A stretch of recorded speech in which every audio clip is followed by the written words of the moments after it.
Kraft presents The Great Gildersleeve. The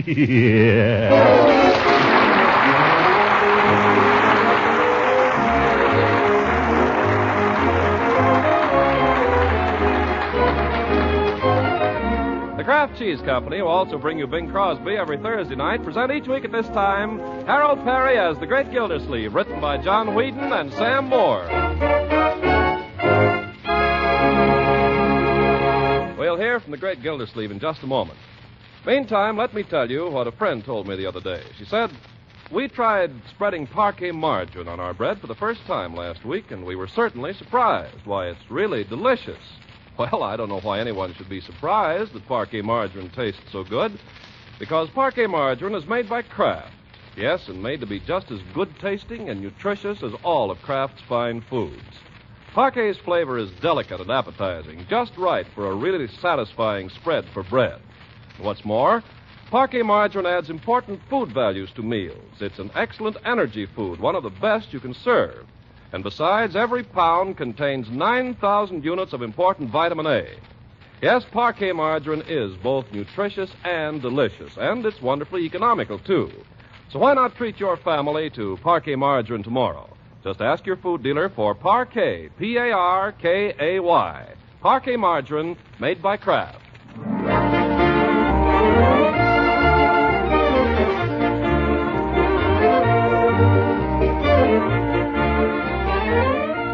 Now let's see what the Great Gildersleeve is up to. For a week, he's been strictly on the job at the water department, but today, with everything running smoothly, he's been able to give a couple of hours at lunch to laying out future strategy for Eisenhower and MacArthur. So we find him now at 4 o'clock in the afternoon, returning to his office to sign some letters before proceeding to the barber shop. Hello? You still there, Mabel? So then we hung around for a while, and... Oh, wait, I think somebody's coming. I'll call you back. Miss, you there, Bessie. Oh, hello, Mr. Gildersleeve. I was so busy finishing these letters, I didn't hear you come in. Yeah, that's just what I was going to ask. They're not done yet? All but 3, Mr. Gildersleeve, and I'll have those for you right away. But I only gave you 4. Any phone calls? No, sir. Oh, yes, there was one from the newspaper. The Indicator. What did they want? Well, it was kind of personal, Mr. Gildersleeve. What do you mean? Who called? The editor? No, sir. He said he was a society editor. What did he want? He asked when you were going to get married. Oh, well, the date hasn't exactly been set yet. What did you tell him? Oh, I didn't tell him anything, Mr. Gildersleeve. Good. I just said what you told me to say when people called up and I didn't know what to say. Huh? You did what? Well, I just did what you told me, Mr. Gildersleeve. He asked when you were going to get married, and I didn't know. What did you say?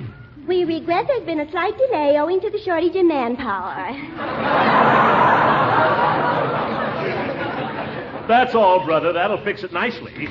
But, Mr. Gildersleeve, these letters... I'll sign them in the morning, and if the phone rings, don't answer it. Oh, that Bessie, I'm going to have to let her go.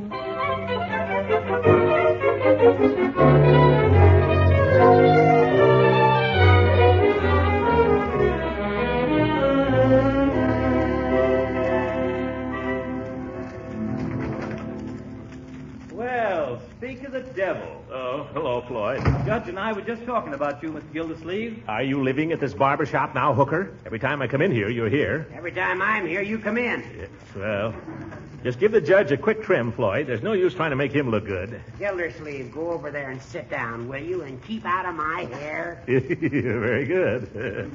I was just saying to the judge here, Mr. Gildersleeve, I can't imagine you a married man. I'd like to know why not. Well, you know what they say. You can't teach an old dog new tricks. We're none of us getting any younger. Maybe you're not. By the way, Gildy, Yeah? when are you and Leila planning to get married? Why do you want to know? Just interested, that's all. Well, we haven't set the date yet. What's the matter, Gildy? Has she given you the runaround? Why do you ask that? Well, you've been engaged quite a while now. People are beginning to talk. Yeah. Beginning to say, what about this? Is she going to marry him or isn't she? Of course she's going to marry him. Me. We're just waiting till, well, we thought we'd wait a while, that's all. Well, that's women for you. Try to pin them down and they give you the slip every time. Yeah. Now, maybe I shouldn't say this, but I made the mistake of going with a girl for 3 years. Yes. That was before I met my present wife. Everything was lovey-dovey from the start, but there was always a million reasons why she couldn't possibly marry me till the day after tomorrow.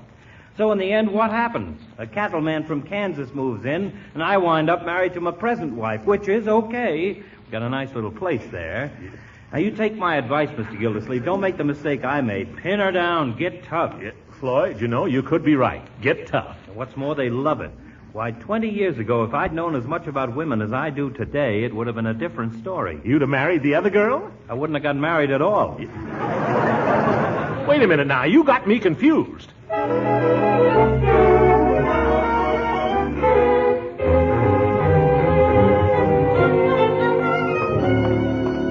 Be tough. That's the way to treat women, all right. Now, look here, Leila Ransom. I've stood all the shilly-shally, and I'm going to. I want an answer, and I want it now. Boo! Leila, never do that to people. It's liable to stunt their growth. I'm sorry, Throckmorton. Come in, won't you? Thank you. I was coming in anyway. I was just going to call you up. I've had the most wonderful news. It'll have to wait. Leila, I demand to know when we're going to be married. Well, for goodness sake, is that all? All? Isn't it important to you? Of course, but I've been trying to tell you, Throckmorton. My only sister Winfield is coming to visit me tomorrow. That's fine, Leila, but what's that got to do with our wedding day? Why, I wouldn't think of getting married without having Winfield at my wedding. Huh? And besides, I wouldn't want to rush into anything without consulting her. I hope she likes you, Throckmorton. I hope so. What if she doesn't? Oh, that just couldn't happen, darling. I'm sure it couldn't. Because when you try, you can be so charming. You will try, won't you? Well, of course. You see, Winfield's married to a Yankee, just like you. But he's the handsomest man I ever saw in my whole life. I hate him. He's an engineer, and he's doing some secret construction work for the government at Camp Fuller. So naturally, Winfield and little Michael wanted to be near him. Michael? That's their little boy. He's just about Leroy's age, but he's not like Leroy at all. Well, that's something. Look, Leila, I'll be good to your sister, and I'll be good to her little boy. But answer me one thing. When are we going to get married? I'll tell you, Throckmorton. I'll let you take us both to lunch tomorrow, and we can ask her then. Oh, mercy, that reminds me. Here it is almost 9 o'clock, and I've got to get up and meet a 6 o'clock train tomorrow morning. Can't you stay up just a little longer, Leila? I'll meet the train. Oh, that's sweet of you, Throckmorton, but I'd rather. All right, I'll go. Throckmorton, you're not going away angry. No, I'm going home and think about the Rommel plan.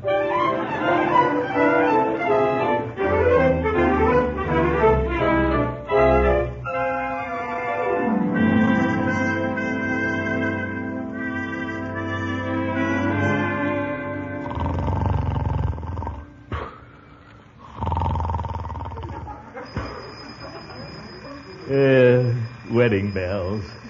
Hang on. Wake up. It's after 7 o'clock. Go away. I want to dream some more, Leroy. Well, hurry up or you won't get any buckwheat cakes. If that's different, I'll be right down. Okay, Wait a minute, Leroy. What do you want? My cakes will get cold. Never mind. I have something important to tell you. You certainly picked the crummiest times to give out with the old malarkey. This is not malarkey. Shut the window. Turn off the cold air, turn on the hot. I heard that, Leroy. I meant turn on the heat. Now, listen to me, young man. Mrs. Ransom's sister is coming to visit her. Is she good looking? You're getting too fresh. The lady is arriving this morning, and I want you to make a good impression on her. Okay, what do you want me to do? Stay out of sight.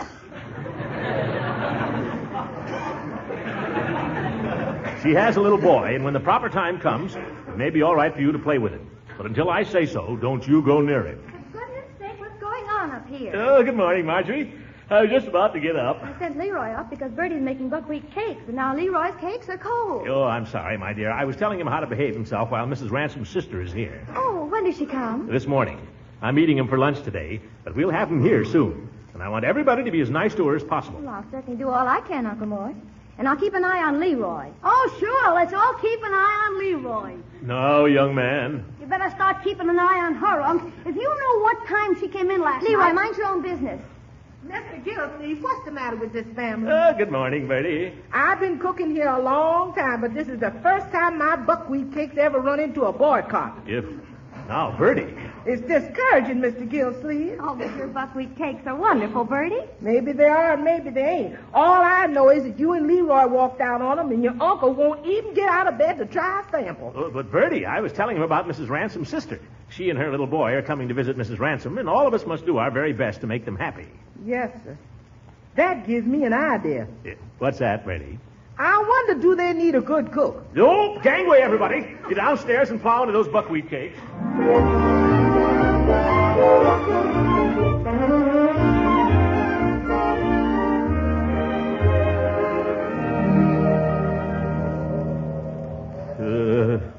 Nice windy corner I picked to wait on. Why can't women be on time? Throckmorton! Oh, Throckmorton, are we too frightfully late? only about 3/4 of an hour. Oh, good. Huh? Throckmorton, I want you to meet my sister Winfield. Winnie, this is Throckmorton. Oh, how do you do? How do you do? Why, darling, he's the spitting image of Harvey Diefenbach. Only Harvey was thin. Well, isn't he? I see what you mean. I don't. Oh, you'd have to know Harvey to appreciate it. Well, this little man must be Michael. How are you, Mike? I'm very well, thank you. And you, sir? Huh? Oh, yes. Well, I'll bet you're a pretty tough customer. You want to fight, Mike? Put up your dukes. Oh, no, thank you. I'm not allowed to fight. Oh, Winnie, I'm so glad you're here. It's going to be just like old times. Won't it? You know, Leila and I were always together. People used to call us the heavenly twins. Oh, really? Well, you don't talk alike. Oh, well, Winnie's been up north so long, she talks like a Republican.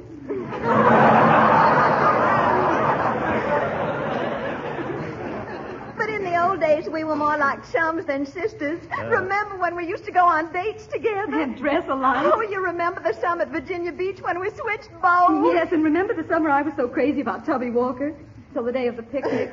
Speaking of picnics, ladies, how about a little lunch? Oh, gracious, here we are rambling on like a couple of schoolgirls and forgetting all about Throckmorton. You know, I can't get over how much he looks like Harvey Diefenbach. Who on earth is Harvey Diefenbach? Who is Harvey Diefenbach? Well, Harvey was an old beau of mine that I got engaged to once when I was young and foolish. Oh. I laugh every time I think of him. You were dead serious at the time, though. Oh, gracious, yes. And Winnie couldn't see him for dirt. She did everything in her power to break it up. Oh. Well, how about a little lunch, huh? I don't mind telling you, I'm starved. Oh, Throckmorton, I hope you don't mind, but we've only got 5 minutes to get to the hairdresser. But I thought I was taking you to lunch. Well, that's terribly nice of you. Well, we thought if you didn't mind, you could take little Michael to lunch while we have our hair done. Don't you think that would be a good idea? Well, what about the question we were going to ask? Throckmorton, you're a lamb. Isn't he a lamb, Winnie? Now, Michael, you go with Uncle Throckmorton and have a nice lunch. We've got to run. Be a good boy, Michael, and do what Uncle Throckmorton tells you. Have a good time, you man. You hear? See you later. Come on, Mike. My name is Michael. Michael, come on. We're going into the hotel and have lunch. But I'm not hungry. Well, I am. I've been waiting an hour. This isn't a very nice hotel, is it? It's the best hotel in Summerfield. I've been in bigger ones. Sorry it doesn't measure up to your standards. Let's sit here. Yes, sir. Now, what would you like to eat, Michael? I see they've got roast beef today. Well, I don't like roast beef, thank you. Don't like roast beef? What boy doesn't like roast beef? Well, how about pork chops? I'm allergic to pork. What? It makes me break out. Oh. Well, how about a poached egg? You think you can handle that? I had one for breakfast. It wasn't very good either. Look, Michael, how about a nice bowl of milk toast? Let's go away from here. I don't Just a minute. But I really don't see anything. Sit down, you. I'd like a little something to keep body and soul together. I'm going to have roast beef, baked potato, peas, succotash, and pie a la mode. And you little squirt, you can sit there and watch me eat it.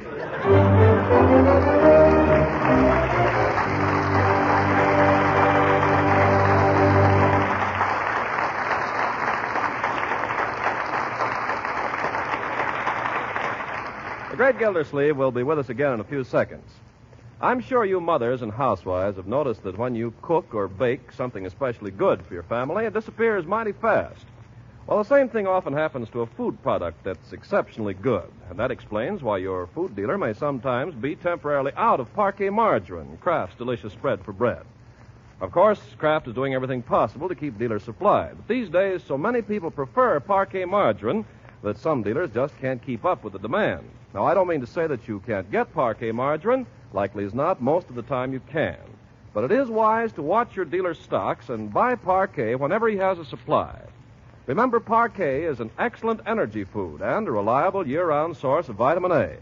So it's good advice to always watch for and always ask for Parquet, P-A-R-K-A-Y. Parquet margarine made by Kraft.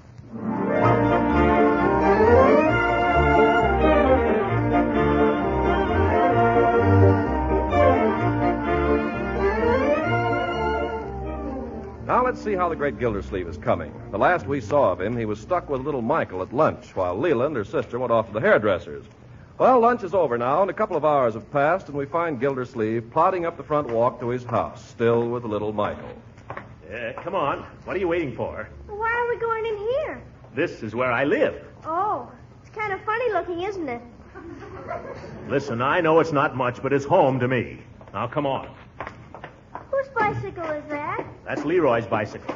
He doesn't take very good care of his things, does he? Yeah. Well, no, he doesn't. But he's a good kid. I'm just beginning to appreciate him. Bertie! Oh, you didn't wipe your feet. This is my house, and I can come in with dirty feet if I want to. That you, Mr. Gildersleeve? Bertie, has Leroy come home from school yet? I'll say he's home. I just caught him out in the kitchen stuffing himself with the applesauce I made for dinner. I don't know what's for dinner, Unc. That's all right, my boy. If you're hungry, it's a sign you need food. I like to see a boy eat anyway. Huh? Leroy, this is Michael. Hi. Michael, meet Leroy. How do you do? I've been looking forward to meeting you. Is he kidding?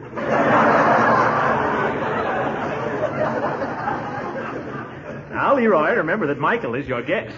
My guest? Yes. I thought it'd be nice if you two boys played together all afternoon. Oh, but Unc, I was just going over to Piggy. She's expecting me. Leroy, I'm asking you as a favor to me. But I thought you told me to keep away from the little punk.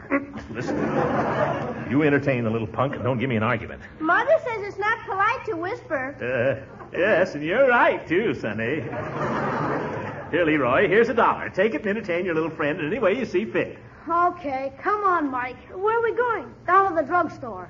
Do you like comic books? Oh, Mother doesn't allow me to read comic books. That's all right, Michael. You go with Leroy and have a good time. Oh, but Mother... Mother will never know.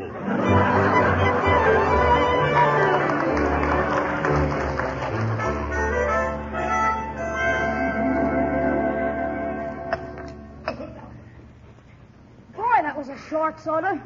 I win. I hit bottom first. Well, you cheated. You've still got some left. I have not. Look.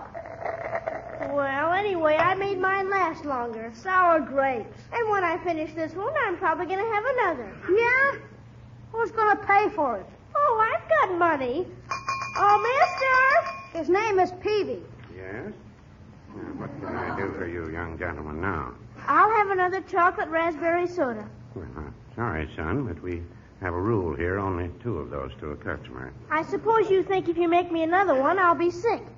If I make you another one, Sonny, I'll be sick. Well, my mother lets me drink all the sodas I want. Well, if you'll bring me a note from your mother to that effect, I'll be glad to fill the prescription. But I wouldn't care to take the responsibility myself. Listen, you have no right... Hey, why don't you stop hollering and finish the soda you've got?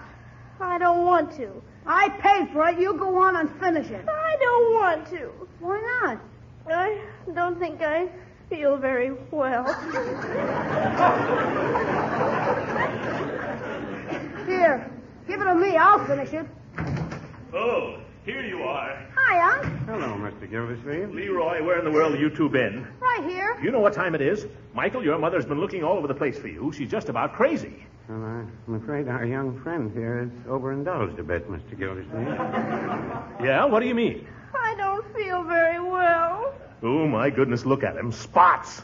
Well, now, there's nothing to be alarmed at, Mr. Gildersleeve. I'd say it was just a simple case of hives. Nothing to be alarmed at. I'll get the blame for this. What's he been eating? Well, he's under the influence of a couple of raspberry sodas. A couple? Peavy, what kind of a joint are you running here? I'm just trying to run a respectable drugstore, Mr. Gildersleeve. You know what you're running? A public nuisance. Well, no, I wouldn't say that. You ought to know better than to stuff a kid with sodas. How is this going to look for me? I'm supposed to be taking care of this little twerp. When his mother sees him, she'll burn up. What am I going to do? Well, a little calamine lotion might relieve the irritation. Oh, goodbye, Peavy.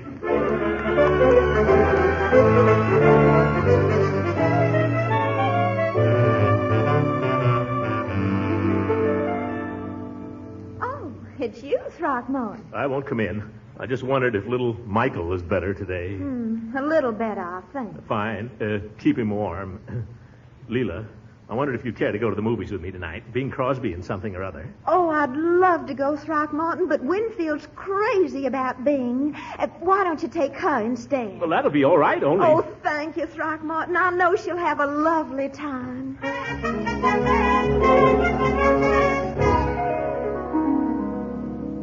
Hello, Leila. I have 2 tickets to the subscription concert this evening. Would you be able to go? Oh, Throckmorton, you must take Winfield. She just loves music. But I want to see you. Oh, you can see me anytime. When, for instance? I got these tickets just for you, Leila. I know. Get 3 tickets and we'll all go.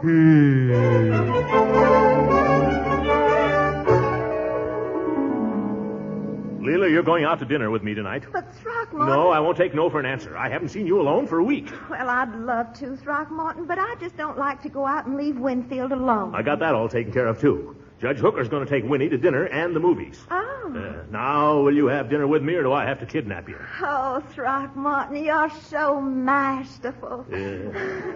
What can a girl say? All right. And I'll be expecting an answer to a certain question you've been putting off, too.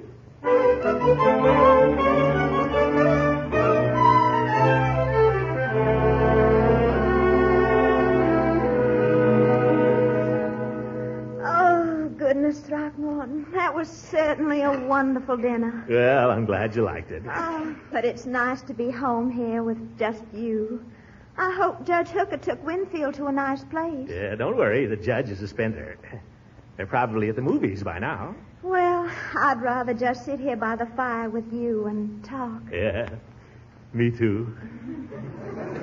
What shall we talk about, Throckmorton? Well, I've been trying all evening to get you to answer one question. Oh, Throckmorton, you're not going to stop that again. I'd like to know why not. Well, you're so unromantic about it. Oh, yeah. Let's talk about you then, huh? You know what I think is the cutest thing about you? No, what? Your ears.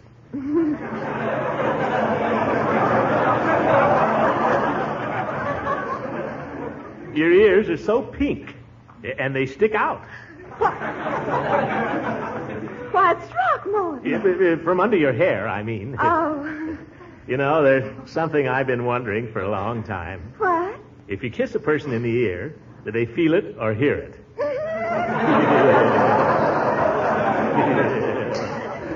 That's a very interesting question, Throckmorton. Yeah, and I know how to find out, too. Uncle Throckmorton, what are you doing? I wish that kid was Leroy for 5 minutes. Gracious, Michael, why aren't you asleep, honey lion? Well, I got nervous upstairs, Aunt Leila, so I thought I'd come and sit with you for a while. But, Michael, don't you want the Sandman to come and take you to the land of Nod? Oh, no, I never go to sleep until Mommy comes home. You don't, huh? Well, now that's no way to grow big and strong, Michael. I bet if you lie down in your little bed and let Uncle Throckmorton tell you a little story, you'll be asleep in no time. I don't like stories, thank you. You'll like this one. Now, Throckmorton, don't force the child. Yes, I won't, Leila. Now, let's just try it, shall we, Michael? Just come upstairs with me, and if you don't like the story, you can come down here again. Is that a promise, Uncle Throckmorton? Cross my heart and hope you die. I die. All right, but I'm warning you, I hate animal stories. Suit yourself, my boy. No animal stories. I'll be back in a moment, Leila. And I don't like fairy stories either. All right, no fairy stories. And I really can't stand it. Never mind. Now, young man, let's come to an understanding. I want you to get in your bed and stay there. But I don't want to. All right. Now, what do you want most of anything in the world? I want to be one of the quiz kids. Well, next to that, be reasonable. I want a chemistry set. You sucker. What do they cost? $2.50, I believe. All right, here's $3. Now, do you think you can go to sleep? I think so. All right. Sweet dreams.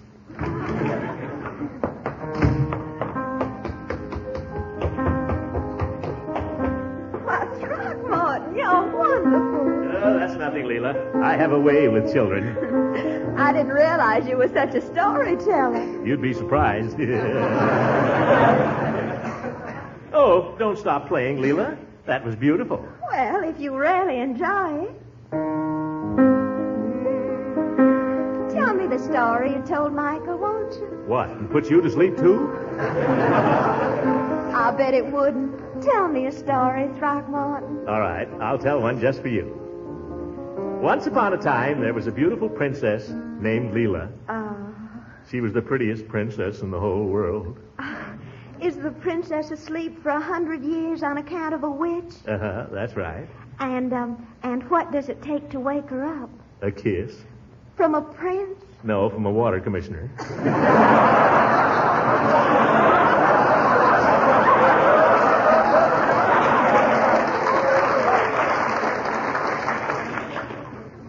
Leila. Yes, Throckmorton. Leila. Hello, everybody. Well, I'll be... Oh, hello, Winnie, Don't darling. get me to serve you. I'm just going upstairs. But, Winnie. I'll be right down in a minute. Leila, this is the last straw. What do you mean, Throckmorton? You know what I mean. I wanted an evening alone with you, and here she is again. Well, I'm sorry, Throckmorton. Don't you try to pull the wool over my eyes. You and your sister planned this. But, Throckmorton, we didn't. I'm not blind, Leila. Your sister's doing to me just what she did to Harry Dittendorfer. Harvey Diefenbach. Harvey. I don't know what you're talking about. She's been keeping us apart, tearing me down, trying to break off our engagement. It's a conspiracy. Throckmorton, Gildersleeve, I never heard such talk. It's not just talk, Leila. I'm through being made a fool of by your sister and your sister's little boy. You can choose between us right now. Mr. Gildersleeve, I will not deny my own flesh and blood for you or anybody else. Please consider our engagement at an end. Here. But what? Your ring. Good night, Mr. Gildersleeve. Good night.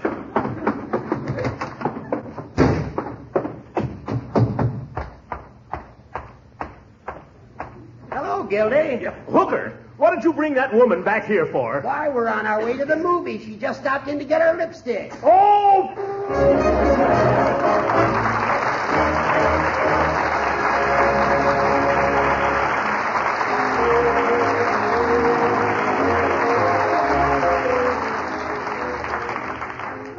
Ladies and gentlemen, here's a special bulletin from Washington.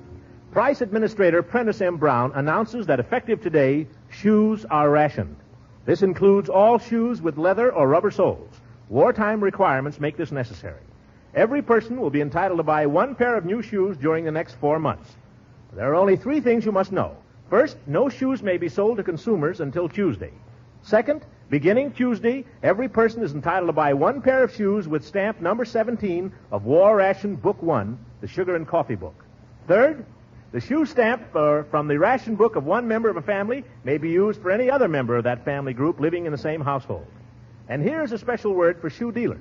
Remember, shoes cannot be sold at retail until Tuesday morning, but dealers may make and receive shipments and place orders as usual within the trade. Beginning Tuesday, retailers must collect stamp number 17 from War Ration Book 1 for every pair sold to consumers.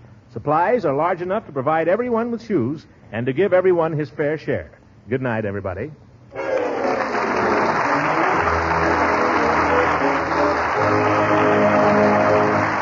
is Ken Carpenter speaking for the Kraft Shoes Company, inviting you to listen in again next week for the further adventures of the great Gildersleeve.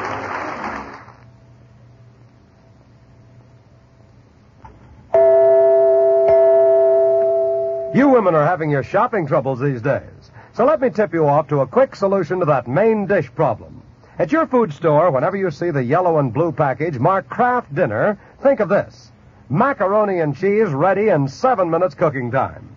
You see, that Kraft Dinner package contains a special quick cooking macaroni that cooks fluffy, tender in boiling water. The package also gives you some Kraft grated so you can sprinkle in the cheese goodness in a jiffy. Just 7 minutes at the stove and you have a dish full of fluffy, light macaroni drenched in cheese goodness. A grand main dish all by itself. And a wonderful extender for a little leftover meat or chicken, too. Each package of Kraft Dinner gives you 4 good servings at the cost of only a very few cents a serving. Of course, this quick-made macaroni and cheese is extra popular right now, so it's wise to order your Kraft Dinner early in the week. This program reached you from Hollywood. This is the National Broadcasting Company.